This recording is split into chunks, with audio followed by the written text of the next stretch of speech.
ছেড়ে সাকিব এখনও দেশ ও দলের বাইরে রয়েছেন, মাশরাফিকেও চলে যেতে হয়েছে লোকচক্ষুর অন্তরালে।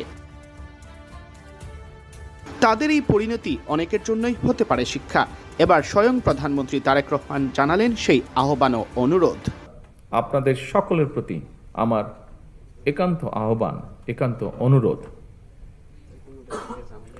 পেশাদার খেলোয়াড়ি জীবনে আপনারা কোনো রাজনৈতিক দল বা গোষ্ঠীর প্রতিনিধি নন বা হবেন না দয়া করে, বরং ক্রীড়া নৈপুণ্য দিয়ে দেশের প্রতিনিধি হয়ে উঠবেন আপনারা। দেশের জন্য সম্মান বয়ে নিয়ে আসবেন, গৌরব বয়ে নিয়ে আসবেন আপনারা।